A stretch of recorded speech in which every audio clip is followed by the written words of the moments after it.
Bienvenue dans ce webinaire de la cartographie des talents pédagogiques. Ici Julien Maurice, donc animateur de la carto. Et vous vous apprêtez donc à regarder le webinaire qui s'intitule Impossible à distance. Ils l'ont fait. Ce webinaire pour information a eu lieu le 23 avril 2021 et été animé donc par trois intervenants, donc à savoir Jean-Loup Castiane qui est conseiller pédagogique, Claire François qui est facilitatrice et Kevin Tressier qui est ingénieur pédagogique. Donc c'est très intéressant de voir comment ces trois profils finalement sont articulés, ont collaboré finalement pour mettre en place, vous allez le voir, un atelier tout à distance avec des étudiants qui devaient pendant cet atelier manipuler notamment des pièces Lego. Donc ils vont vous montrer un petit peu quels outils ils ont utilisés pour permettre justement de fluidifier, on va dire, les échanges et de permettre aux étudiants de collaborer ensemble pour certaines réalisations. Et ils vont également nous expliquer quelles méthodes pédagogiques ils ont utilisées et mis en place pour que cet atelier se passe dans les meilleurs auspices, entre guillemets. Encore une fois, tout à distance, ce qui est quand même un sacré défi. Alors, juste avant de lancer la rediffusion du webinaire, je vous rappelle que vous pouvez vous créer un compte sur cartotalent.fr, talent avec un S. De cette manière, vous serez au courant un petit peu de toutes les actualités de la cartographie des talents, notamment via une newsletter que nous envoyons donc régulièrement. Voilà, écoutez, je vous laisse en compagnie de Jean-Loup, Claire et Kevin pour ce webinaire, encore une fois, qui porte le nom Impossible à distance. Ils l'ont fait, vous allez voir, c'est un sacré challenge qu'ils ont relevé. Excellent webinaire à tous et à très vite. Et puis, je vais pouvoir vous laisser tranquillement commencer, Jean-Loup, Kevin et Claire. Merci Julien. Oui, du coup, on va commencer la présentation. Avant de rentrer dans le vif du sujet, de vous parler vraiment de ce qu'on a mis en œuvre, je vais déjà vous donner quelques éléments de contexte, donc comment ça se situait cette activité. Donc, c'était un sujet qu'on a proposé pour un intersemestre. Alors, c'est quoi les intersemestres? C'est une unité d'enseignement qui se passe à l'IMT Atlantique et qui se passe fin janvier sur une semaine. Et comme son nom l'indique, c'est bien entre deux semestres pour nos étudiants. Et l'intérêt, c'est que ça brasse du coup toutes nos promotions et nos élèves parce qu'en fait, ils ont tous la même période de pause. Et donc, du coup, les étudiants de première année se mélangent à des étudiants de deuxième année, des étudiants d'apprentissage avec des ingénieurs classiques. Et donc, c'est un temps un peu de pause, d'ouverture du coup pour eux. Ils peuvent découvrir des nouvelles choses et d'initiation, d'approfondissement sur une thématique qui leur tient à cœur. Et il y a une trentaine de sujets au moins, donc pour 650 élèves à peu près. Donc, ils ont quand même beaucoup de choix et donc c'est assez varié. Et ce qui est original aussi, c'est que le personnel de l'école peut proposer des sujets. Et donc, c'est ce qu'on a fait, nous, pour cet intersemestre-là. Donc, les thèmes des sujets, ça peut être des thèmes scientifiques, économiques, culturels ou méthodologiques. Et puis, les formats sont aussi très variés. Donc, ça peut être des conférences, des ateliers, des débats, des travaux de groupe. Alors, des exemples de sujets, ça peut être, des hackathons informatiques. J'ai vu qu'il y avait un sujet, c'était construire le sens de votre métier par la création musicale. Ça avait l'air original. Il y a des choses sur la négociation salariale pour les femmes, par exemple. Ou même moi, j'avais travaillé le leadership à l'époque sur un autre sujet où j'amenais les élèves carrément pendant 3 jours sur un bateau. Voilà. Moi, j'ai été aussi formé à la méthode Lego Serious Play en octobre. Et donc, du coup, quand j'ai su qu'il y avait un intersemestre autour des Lego, ça m'a beaucoup intéressé. Et donc là, je vais laisser Jean-Loup vous expliquer un peu l'historique de comment on est arrivé à déposer ce sujet. Oui, merci Kevin. Les Lego, comme beaucoup, je les ai pratiqués quand j'étais enfant. J'ai des bons souvenirs des Lego. Et puis, 2, 3 fois dans mon métier comme conseiller pédagogique, j'ai participé à des activités avec des gens qui utilisaient des Lego. Mais finalement, ça se limitait souvent à faire une maquette en 3D avec des Lego où on se débrouillait en briques pour représenter des choses comme des bâtiments, des pièces réaménagées, des choses comme ça. Je voyais pas trop bien l'intérêt dans l'enseignement supérieur. Jusqu'au jour où c'était au pré-colloque du QPES, donc question pédagogie de l'enseignement supérieur qui était organisé à Brest, où j'ai vu Lego, mais Serious Play cette fois-là. Et une activité. Et je me suis inscrit à cette activité et j'ai pu y participer. C'était animé par Claire François. Donc c'est là-bas que je l'ai rencontré et j'ai découvert non pas les briques, mais une méthodologie autour des briques. Et un langage clair en psychologue social et moi en sciences de l'éducation, on avait un langage quand même très très proche l'un de l'autre et j'ai compris tout l'intérêt du Lego, comme Claire vous expliquera, avec la brique n'est qu'un élément de la méthode. Et donc, les intersemestres, je me suis dit, pourquoi pas proposer un sujet là-dessus. Donc, j'ai contacté Claire, on a fait, oui, on va faire ça à Brest. Et puis, on a eu l'annonce un jour comme quoi, non, tous les intersemestres se font à distance. Est-ce que vous gardez le vôtre ou pas?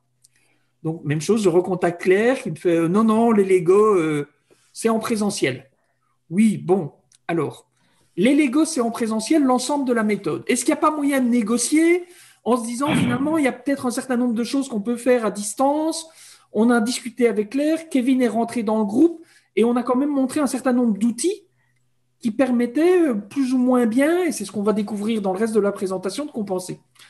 Et donc, on a proposé un sujet limité à 12 élèves, parce qu'on va voir que la taille du groupe est quelque chose d'important pour la méthode. Et sur 4 journées complètes, on a animé les élèves du matin au soir, avec des pauses à midi et des pauses pendant la journée, mais aussi du travail à faire à la maison derrière. Et donc, je vais repasser la méthode à Kevin pour qu'il vous présente un certain nombre d'outils. Je vais diffuser mon écran. Donc oui, un petit focus sur les outils qu'on a utilisés. Donc on avait une plateforme Moodle qui nous servait à déposer le sujet de l'intersemestre. Voilà, on avait mis un journal de bord dessus aussi. Il y avait des ressources. Voilà. Donc ça centralisait. On avait un espace Miro. Là, c'est ce que vous voyez. C'est ce qu'on va utiliser là pour le reste de la présentation. Et puis on avait l'outil Zoom qui nous permettait, il y avait dans le sujet de l'intersemestre obligation de mettre sa webcam, d'être équipé webcam, et puis parce qu'effectivement il va falloir montrer ses constructions à la caméra et ce genre de choses. On a choisi Zoom aussi parce qu'il y avait des sous-groupes, des activités en sous-groupe, et du coup on pouvait diviser les étudiants en sous-groupes pour des parties. Il y avait une dernière chose, c'est qu'on leur demandait aussi d'être capable de prendre des photos et de pouvoir les compresser avant de les déposer dans Miro, parce qu'effectivement, si on mettait trop de grosses photos, ça commençait à ramer. Et donc, pour prendre en main tous ces éléments, on a prévu des activités que je vais laisser Jean-Loup présenter.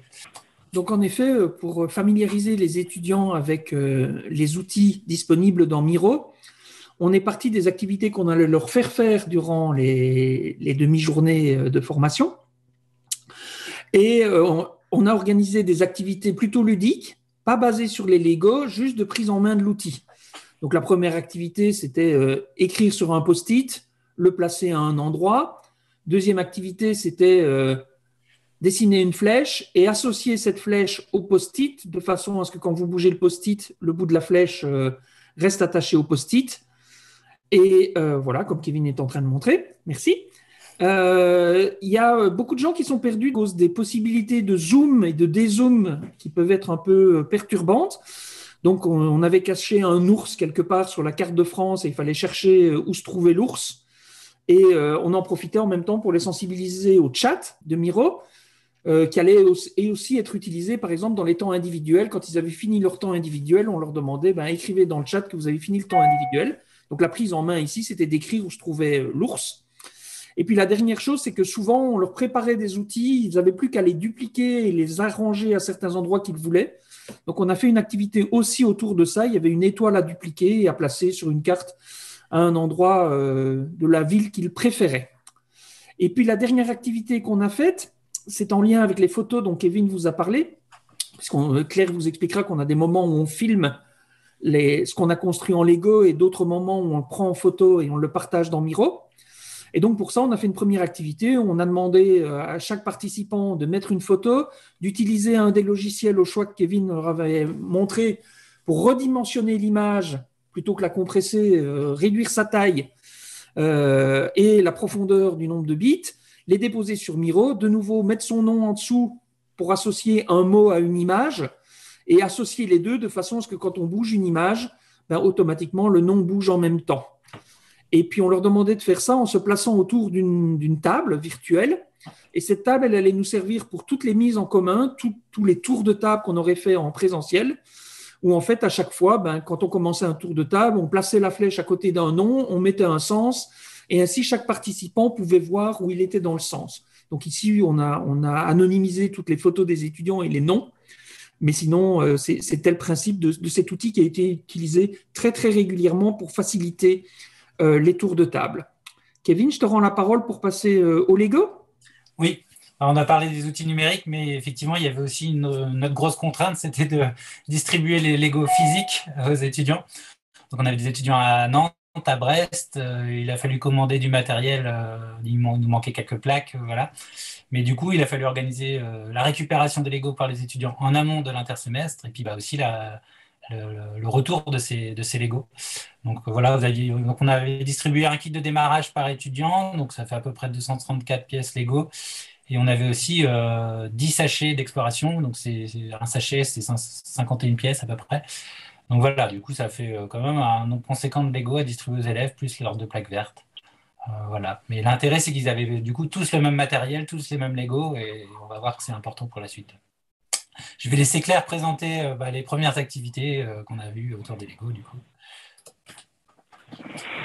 Alors après avoir pris en main les outils numériques, les étudiants ont eu le premier contact tant attendu avec les briques.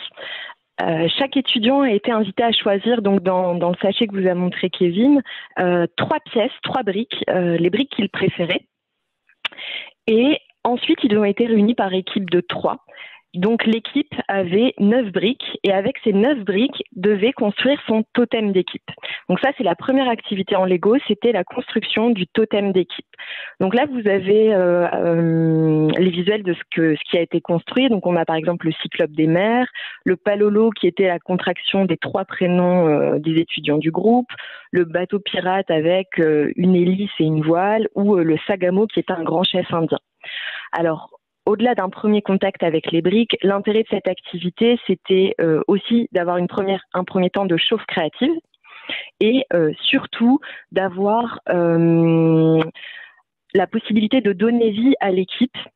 Il faut savoir que ces 3 étudiants allaient travailler ensemble pendant une demi-journée. Donc, c'était vraiment important pour nous qu'ils puissent humaniser leur équipe, mettre des mots sur cette équipe, mettre un nom, la nommer et lui donner un visuel, lui donner une image. Donc, c'était l'occasion de créer un sentiment d'appartenance à cette équipe et puis d'être prêt pour enchaîner avec les activités de la demi-journée suivante. Donc pour cette demi-journée, on va vous la présenter très rapidement parce que c'est pas le cœur de notre intervention aujourd'hui, mais elle a du sens quand même. Donc en équipe, ils avaient plusieurs activités dont l'objectif était de découvrir les indispensables du travail en équipe. Pour ça, ils ont réalisé des activités différentes qui avaient donc des défis différents.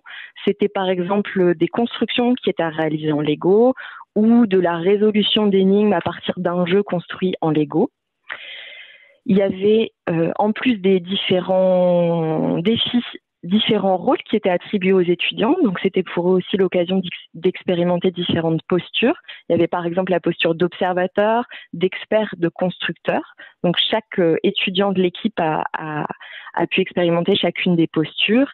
Et puis, il y avait aussi des contraintes de communication qui ont été expérimentées.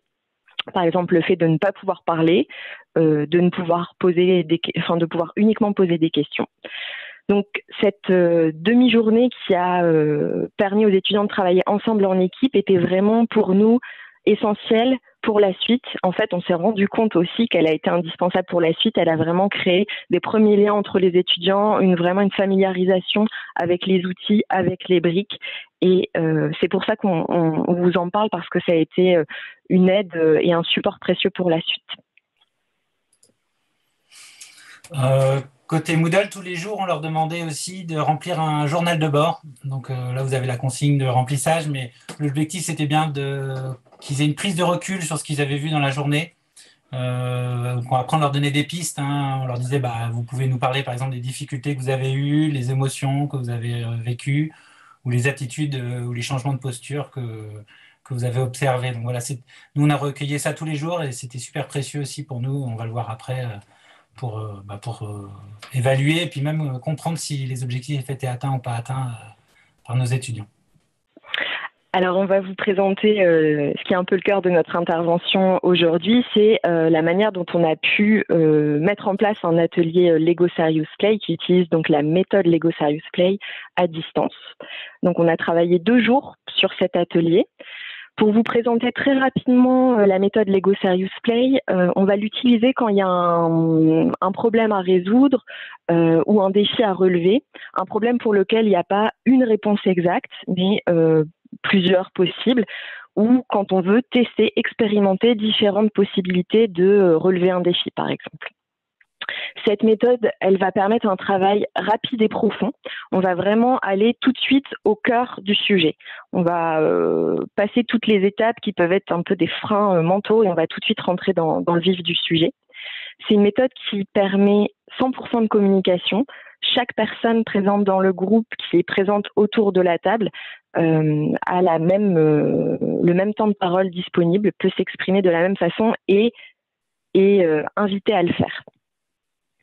Et bien sûr, c'est une méthode qui repose sur la modélisation en 3D, donc sur le fait de construire avec des Lego, d'utiliser les briques, on pourrait dire, pour construire sa pensée.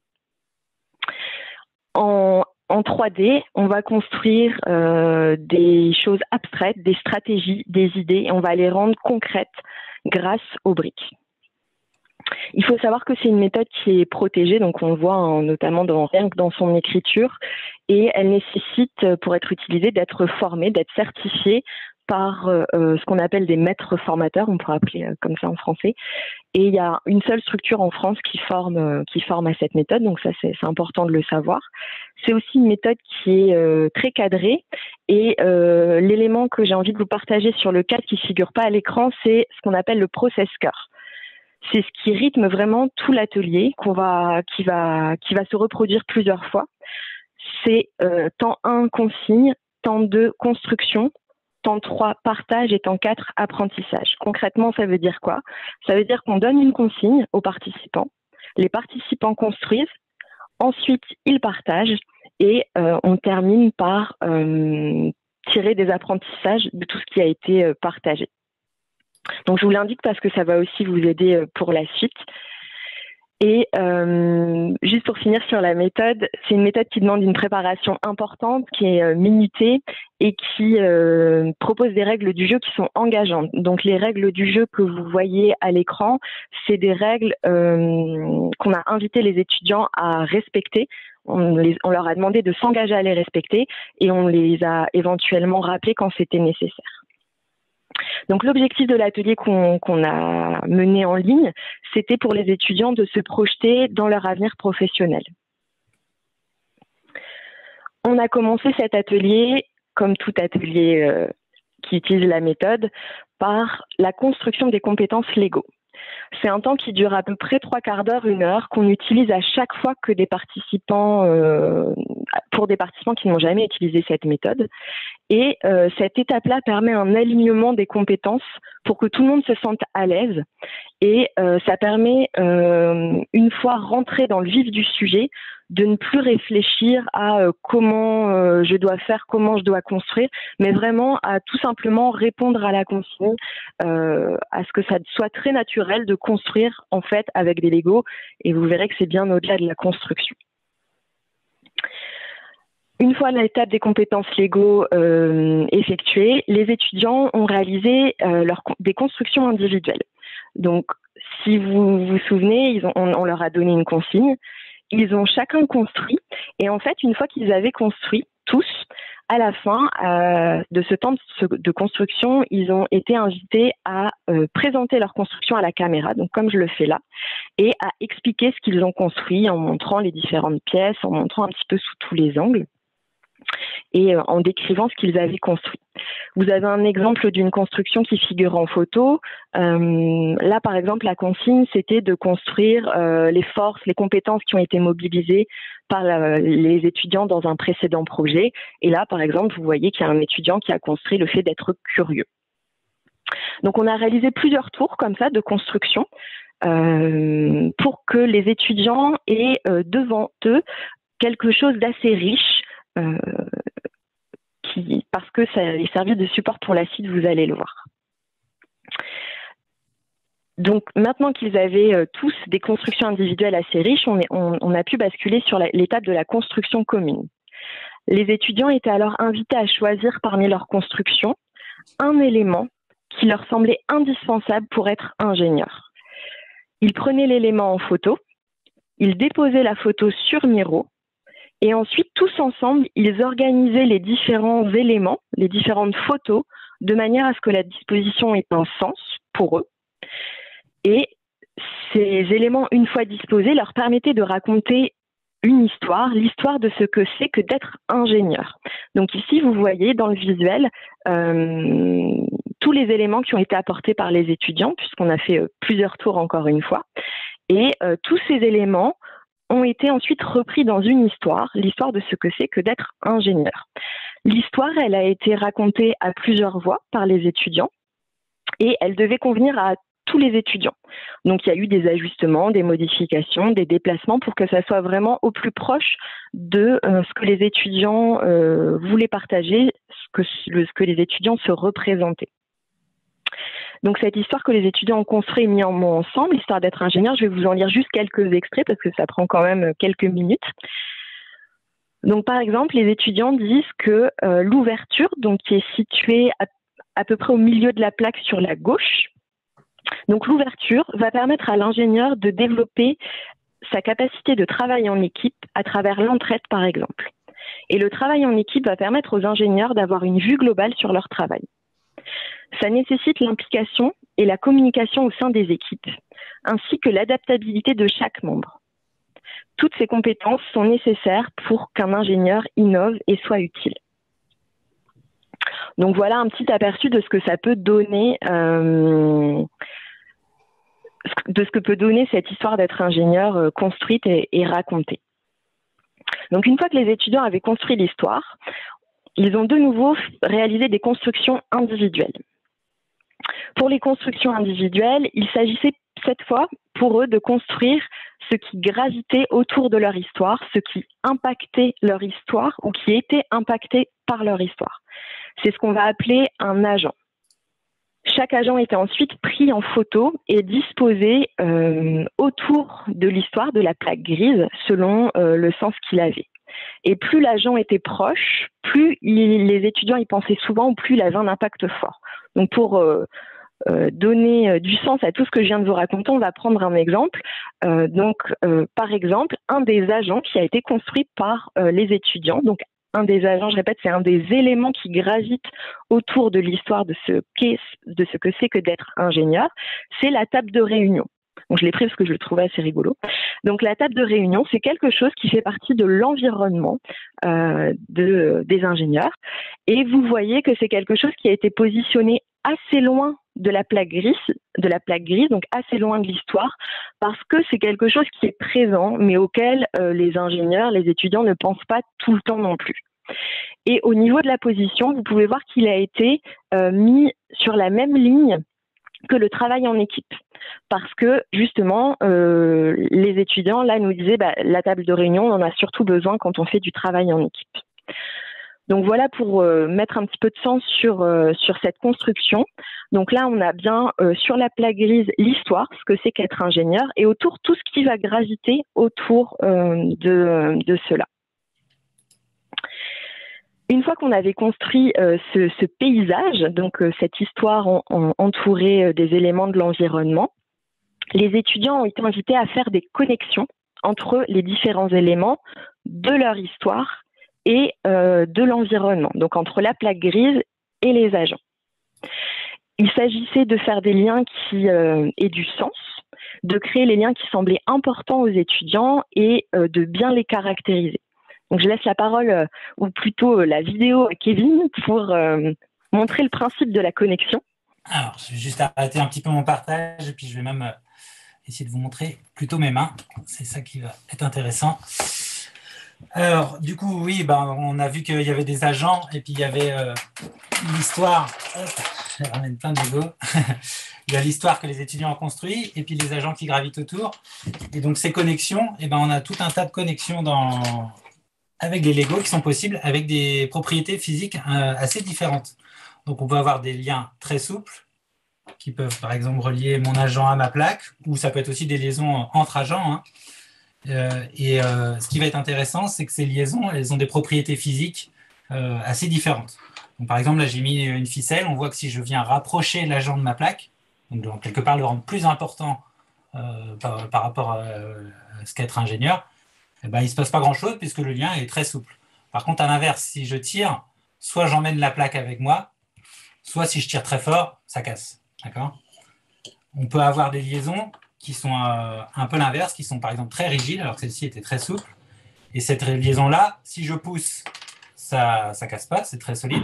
Par contre, si je la tire, on voit qu'elle casse. D'accord ? Parce que justement, le connecteur qui est au milieu, il n'est pas très solide. Et donc voilà, c'est bien cassé. Il y a d'autres liaisons qui sont voilà, très souples, mais qui sont aussi qui peuvent casser, mais qui ont quand même une certaine élasticité. Ou alors on peut avoir des choses très rigides, comme ici, que j'ai beau tirer ou pousser, ça tiendra toujours. Quoi. Voilà. Et donc en fait, on voit qu'ici, on a essayé de reproduire voilà, ces connexions physiques avec donc une échelle et une légende pour justement symboliser un peu ces différentes propriétés physiques qu'on a vu voir avec les vrais Lego. Merci Kevin. Donc effectivement, ce principe de connexion, on l'a adapté donc en distanciel avec la banque de liens que vous pouvez voir. Et les étudiants étaient donc invités à réfléchir, donc déjà à ce qu'ils avaient envie de connecter, ce qui faisait sens pour eux de connecter, et à la façon, au lien qui allait lier donc ces deux éléments. Une fois le système créé, donc en liant l'histoire et l'environnement, donc ce que vous voyez à l'écran, les étudiants ont joué des scénarios pour visualiser comment le système réagirait si il était transformé. Et c'était tout l'intérêt de cet atelier d'arriver jusque-là, de se projeter dans ce que c'est qu'un ingénieur, dans ce qui peut l'entourer et de voir ce qui peut se passer quand on fait bouger certains facteurs. Donc, ils se sont donc projetés dans des situations, ils ont voté pour les situations qu'ils voulaient jouer et ils ont testé les situations et ensuite ils ont partagé donc leur étonnement parfois, leurs déductions, leurs idées, leurs analyses, leurs réflexions. Là, on va vous prendre donc un exemple de scénario qui a été joué. Donc, c'est l'environnement. Les étudiants ont voulu voir ce qui se passait si l'environnement et la préoccupation environnementale s'éloignaient de ce que c'était l'ingénieur, de ce qui constituait l'ingénieur. Et donc, en fait, c'est le bloc rose qui a été déplacé ici. Et donc, là, Kevin est en train de le déplacer et on voit que il y a des liens qui s'étirent, mais que les éléments ne bougent pas. C'est la limite qu'on pourra partager tout à l'heure. Mais en tout cas, dans ce que les étudiants ont pu jouer et déplacer, on pouvait voir que les énergies renouvelables étaient sorties de la plaque grise, donc de ce qu'était un ingénieur. Donc, mis en mots, ça signifiait que lorsqu'on éloignait la préoccupation environnementale, l'environnement, les énergies renouvelables ne faisaient plus partie du champ d'intervention de l'ingénieur. Alors ça semblait assez logique aux étudiants. Il y a des choses qui ont un petit peu plus surpris. Par exemple, la politique, qui est tout à droite sur le système, quand l'environnement a été déplacé, la politique s'est retrouvée déplacée. Elle a fait un quart de tour en fait, et elle s'est retrouvée complètement rapprochée de l'environnement. Donc les étudiants là ont mis en sens que si on éloigne l'environnement, la politique va certainement se rapprocher de cette préoccupation-là, va peut-être s'en saisir davantage que ce qui est fait actuellement, si jamais c'est une préoccupation qui s'éloigne de ce que peuvent avoir à traiter les ingénieurs. Donc ça, c'est que quelques exemples qu'on vous donne là pour mettre un petit peu de sens sur tout ça, mais il y a eu d'autres éléments qui sont apparus, par exemple aussi le fait qu'il y ait une rupture avec le quotidien, donc qui est un petit peu plus sur la gauche. Les étudiants ont dit si la préoccupation environnementale s'éloigne de ce qu'on est, ça veut dire que cette préoccupation environnementale, elle est aussi coupée du quotidien. Donc voilà pour vous donner un petit peu, mettre un peu de sens sur ce qui a pu être expérimenté dans le système. Donc après avoir travaillé sur ce qu'était pour eux être ingénieur, après avoir raconté en équipe l'histoire d'être ingénieur, l'avoir intégré donc dans un environnement et l'avoir connecté, avoir simulé des changements, les évolutions du système, les étudiants ont été invités à construire leur grande ligne directrice, ce qui ressortait de cette expérience pour eux, l'axe qu'ils souhaitaient suivre maintenant qu'ils avaient exploré ce qu'est un ingénieur de manière un peu systémique. Et donc là, vous avez les différentes grandes lignes directrices qui ont été construites. Donc il y a par exemple un étudiant qui a pu nous dire je vais garder en tête de continuer à avancer malgré les obstacles, de faire confiance aux autres, de ne pas avoir peur d'explorer de nouveaux domaines. Donc ces grandes lignes directrices, en fait, ce ne sont pas des consignes, mais ça va être vraiment des guides, des principes qui vont orienter nos actions. Et je vais laisser la parole à Kevin. Vous allez voir notamment ce que ça a pu permettre aux étudiants. Là, je vous ai donné un exemple de ce que les étudiants pouvaient nous remonter dans le journal de bord. Donc voilà, donc ça, c'était hyper précieux pour nous parce qu'effectivement, on pouvait vérifier que même si on avait des difficultés, comme on a pu voir, à modéliser du physique avec les connexions, par exemple, on se rendait compte quand même que l'objectif était atteint et que, par exemple, sur les lignes directrices, ils arrivaient à des résultats qu'ils n'auraient pas atteints si on leur avait simplement posé la question dès le départ sans qu'il y ait eu tout le processus en amont de ces constructions et puis de tout ce chemin. Donc nous, ça nous a vraiment permis de vérifier ça, que les objectifs étaient remplis.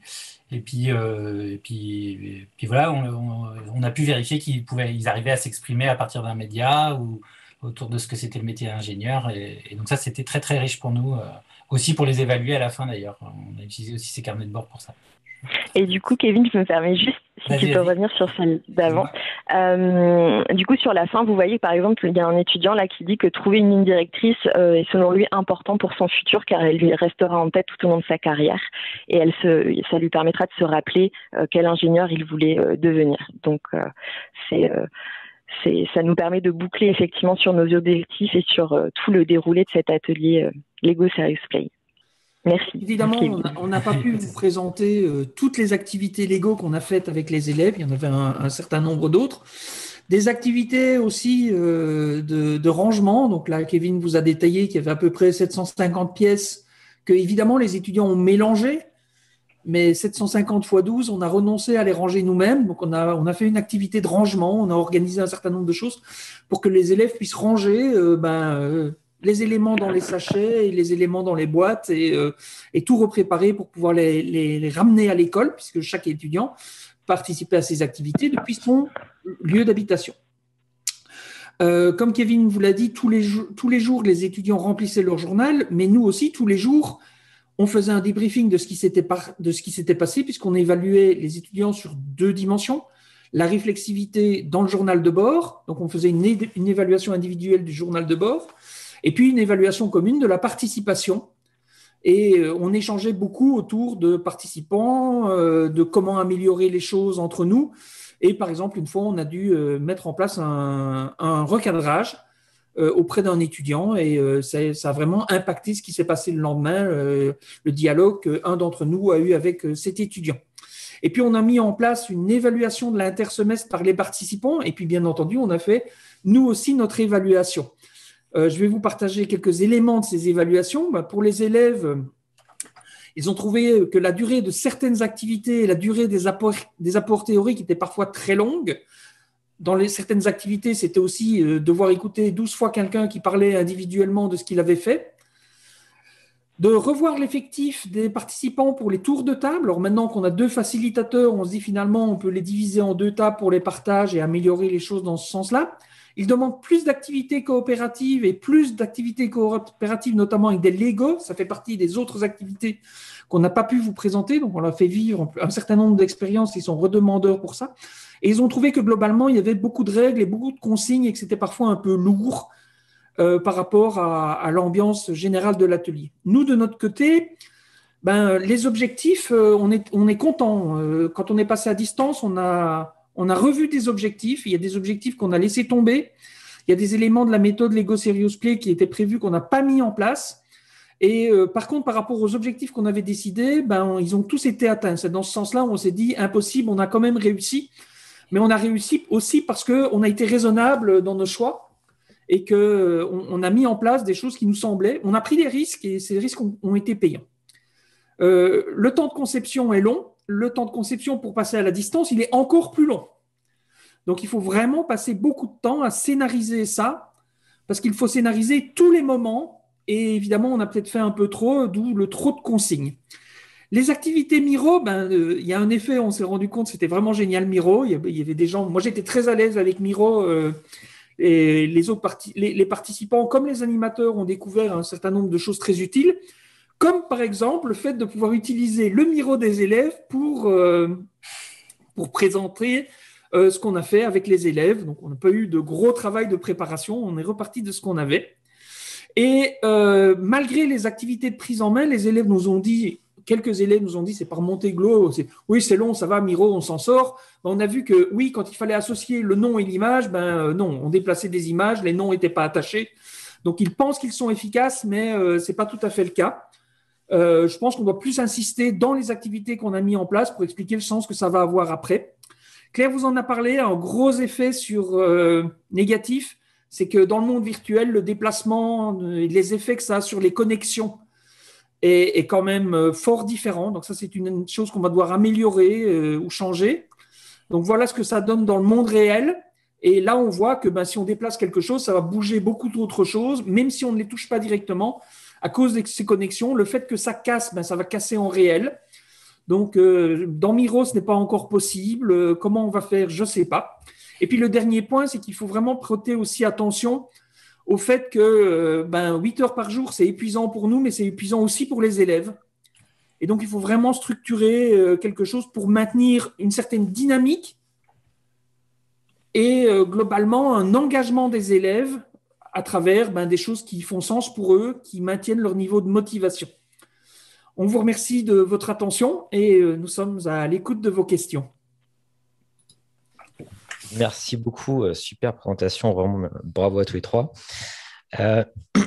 Alors, je vais laisser les intervenants, bien sûr, poser, enfin les personnes qui assistent poser leurs questions. En tout cas, moi, ce qui m'a beaucoup plu également, c'est ce côté, le fait de mettre également du matériel finalement dans la distance, c'est-à-dire vous leur avez donné des Lego à disposition, mais on pourrait même imaginer cela, je pense notamment à des MOOC autour de ce qu'on fait, par exemple, dans des Fab Labs, le fait de donner des objets finalement physiques, mais pour l'enseignement à distance, et ça me faisait un petit peu penser à ça.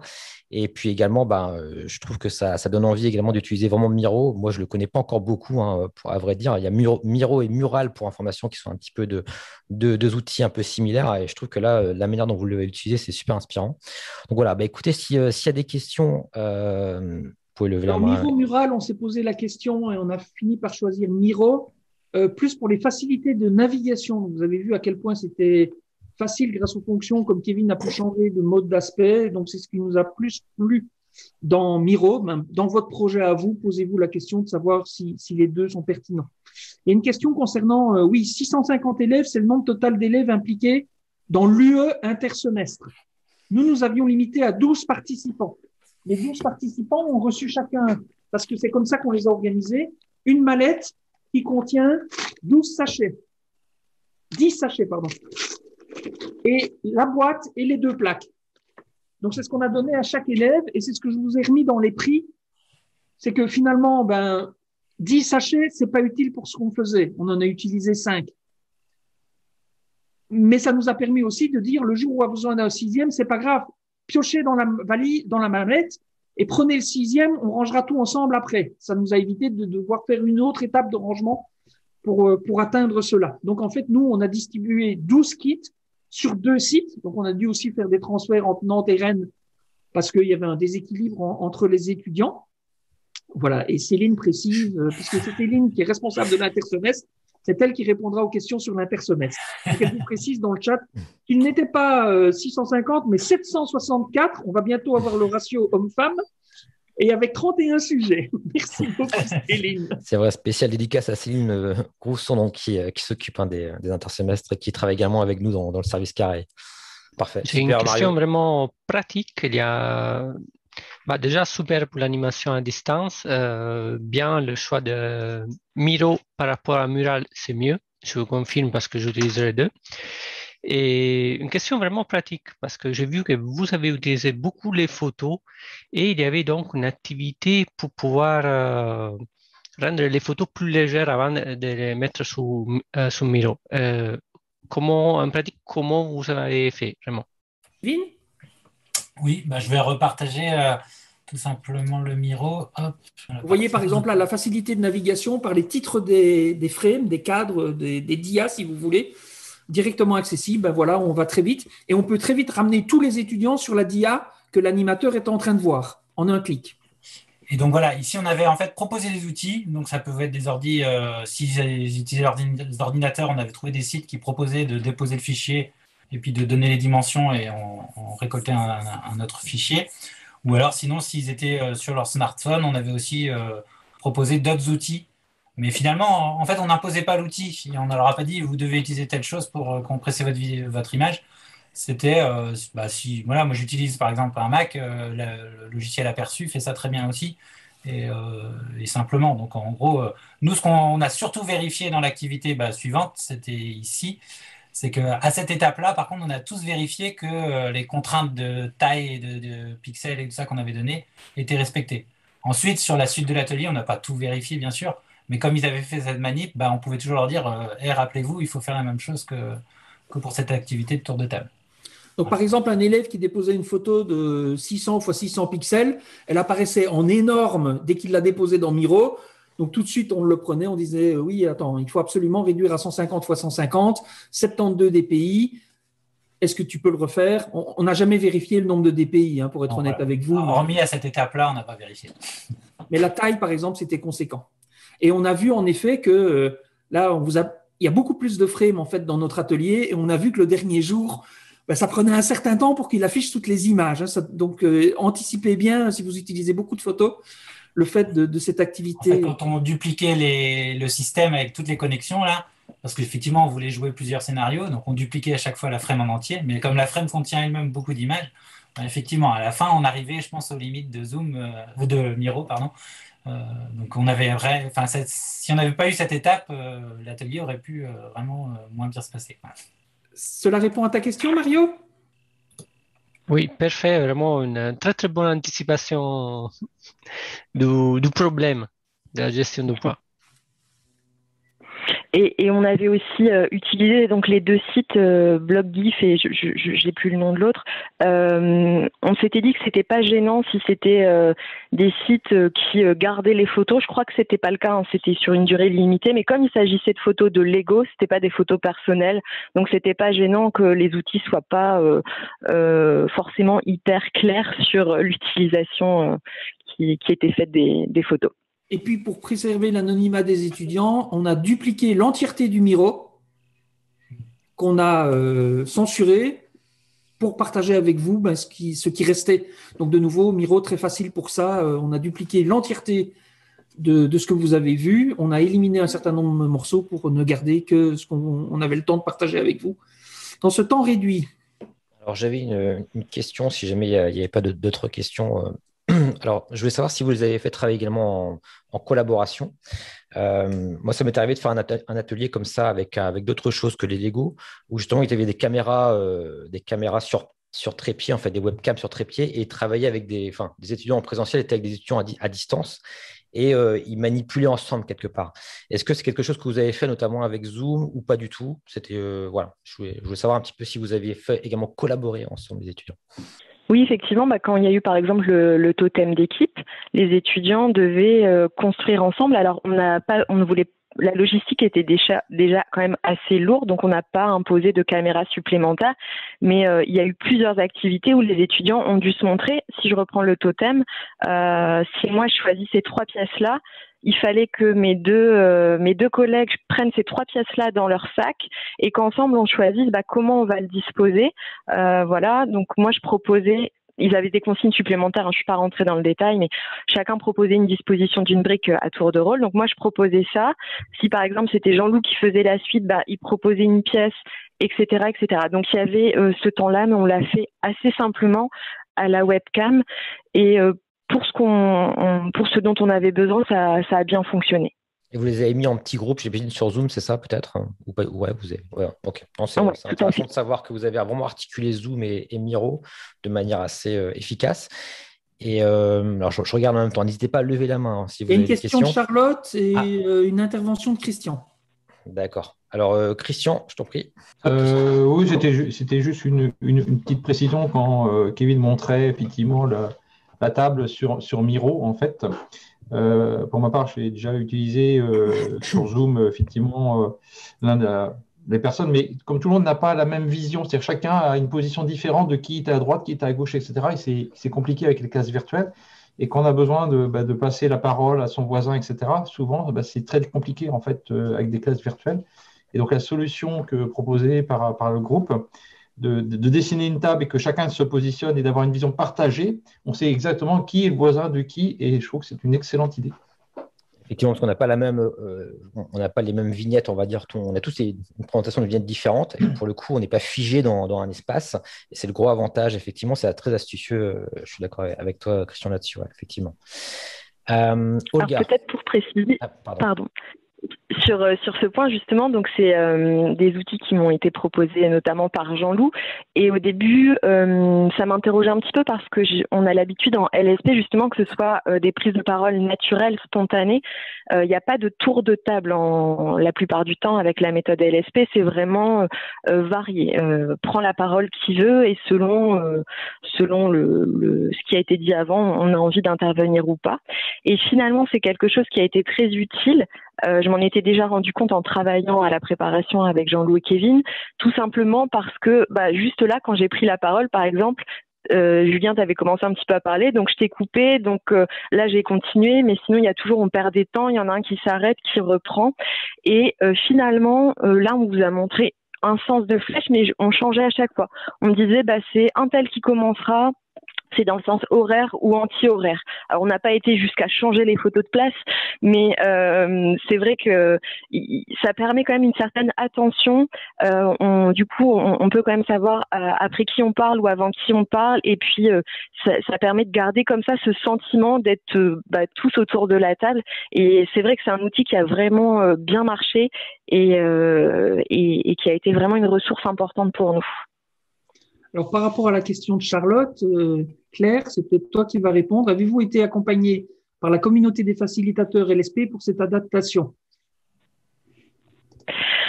Alors non, parce que ça a été une initiative totale, donc sans autorisation ni accompagnement, cet atelier a été monté. Bien sûr, par la suite, Kevin comme moi, on a eu l'occasion de le partager, notamment dans les refreshers qui sont organisés pour les gens qui ont été formés. Donc non, il n'y a pas d'accompagnement. Pourquoi? Parce que, et ça tombe bien que la question soit posée, en fait, les consignes qui sont données par l'association des Master Trainers par rapport à l'utilisation de la méthode en ligne, c'est au plus l'étape de construction individuelle, donc celle-ci. On construit, on partage, mais ça s'arrête là. Donc ça, ce sont les consignes. Bon, il s'avère que à l'époque, je ne les avais pas. En tout cas, elles n'étaient pas aussi claires. Et puis bon, à vrai dire, comme j'ai pu échanger avec eux, je leur ai dit que moi, la volonté, c'était d'expérimenter. Le cadre s'y prêtait totalement. Donc, il n'y a pas eu d'accompagnement. En revanche, il y a, comme on est en train de le faire aussi aujourd'hui, des partages d'expériences. Comme d'autres de nos collègues ont déjà fait, il y a déjà deux papiers qui sont parus sur justement les retours suite à du LSP en ligne. On pourra les partager d'ailleurs plus tard si ça vous intéresse. Et ce que j'aime bien aussi préciser, c'est que c'est pas la même chose qu'un atelier LSP en ligne. Pour moi, je fais vraiment la distinction. Il y a l'atelier LSP et il y a du LSP à distance. On a pu le voir, il y a une limite par rapport aux connexions, mais ça va bien au-delà de ça. Le flow n'est pas du tout le même. Donc le flow, c'est quand on arrive à avoir un équilibre entre le niveau de défi et le niveau de compétence. Et le flow, c'est cet état où on ne sait plus quelle heure il est, on ne sait pas si on a faim ou si on a soif, on est complètement dans le défi. Et la méthode LSP permet d'atteindre cet état. À distance, on a vu que on n'y était pas, ou peu en tout cas. Donc c'est important de faire la différence. Le LSP en ligne, c'est pas du LSP en présentiel, mais on a pu faire quand même des activités. Il y a pu y avoir des partages. C'est pas aussi puissant, ça c'est sûr, mais on peut quand même faire des choses. Et c'est là où il faut être juste, c'est que il faut toujours bien, à mon sens, repositionner ça. Ça existe, il y a plein de gens qui en font, et d'être au clair sur quels objectifs on peut atteindre ou pas. Et du coup, j'ai ouvert le chat et j'ai vu la suite de la question. Hors Covid, est-ce que vous continuerez à faire du LSP à distance? Pour moi, non. Quand ce sera possible de faire du présentiel, ce sera du présentiel à 100%. Mais ça reste quand même une solution qui est envisageable, notamment avec des gens qui sont bien familiers de la méthode pour certaines étapes de construction individuelle. Il y a des moments où on va utiliser que cette activité-là et à ce moment-là, ça pourra tout à fait matcher. Alors, il y avait Olga avait levé la main. Olga avait une question, ouais. Oui, j'avais une question parce que je voulais seulement un peu question technique à demander combien de temps se prenait pour étudiantes entre prendre les photos de leur construction et partage sur le Miro. Parce que je suppose que c'est pas si rapide. Alors, comment vous calculez les temps entre les intersections, entre les différentes étapes? Du coup, dans Miro, on avait un chronomètre qui a été très utile aussi. Et donc, on pouvait leur dire, bah voilà, vous avez 5 minutes pour faire telle activité ou 3 minutes. Donc, on arrivait quand même à cadencer comme ça des choses. Et puis, le fait qu'ils avaient pris en main avec l'activité photo au départ, la première fois, c'était effectivement long, mais les fois suivantes, c'est pas si long que ça. Je pense par rapport à du réel, oui, le temps de l'atelier va quand même durer un petit peu plus, mais c'est de l'ordre de 30 secondes, 1 minute pour mettre leur photo en ligne, je pense, pas plus. On avait aussi expérimenté un certain nombre d'activités Lego entre nous pour voir le temps que ça prenait. Et puis, les facilitateurs LSP ont, pour chaque activité, déjà des timings proposés dans la démarche. Et puis, le reste, on a ajusté en live. Bon, c'est sûr, il y a des jours, on n'a pas pu faire sur la matinée tout ce qu'on avait prévu. Donc, on a dû décaler à un autre moment. Claire, veux-tu ajouter quelque chose? Oui, alors moi, j'avais justement prévu 4 minutes. Et c'était trop. En fait, avant ça, c'était fait. Et là, je vais peut-être faire le lien avec la question de Damien, avec un public plus littéraire, moins à l'aise avec la modélisation visuelle. Alors, je ne sais pas si c'est le côté littéraire du public, mais en tout cas, ce qui était intéressant chez les ingénieurs et qui était facilitant, c'est qu'ils avaient l'habitude d'utiliser des outils numériques. Donc, je reviendrai sur la question de la modélisation, mais du coup, il faut un public, non. Nous, notre public avait une appétence et des facilités pour les outils numériques. Donc, effectivement, c'est quelque chose à prendre en compte. Après, il y a plein d'autres choses qui peuvent être imaginées pour le partage de photos. Comme ça, ça pourrait être tout à déposer sur un Google Drive. Et, je pense qu'il y a plein de choses qui peuvent se mettre en place. Il y a une grosse différence avec notre public aussi. C'est comme ils avaient le choix entre plein de sujets. Et c'est une démarche volontaire aussi d'avoir choisi ce sujet. Donc, c'est une attitude complètement différente que si on leur imposait l'exercice. Donc voilà, ça, je pense que ça change beaucoup aussi l'attitude sur l'atelier, le fait qu'ils se soient inscrits et qu'ils aient été sélectionnés pour ce sujet, que ce soit leur vœu 1, quoi. J'ai pas une question, c'est juste un commentaire. Ouais, pas de souci, pas de problème, je t'en prie. C'est 10 secondes. Je fais du LSP aussi. Et en fait, pour la prise, j'ai fait il y a quelques jours un atelier LSP en ligne.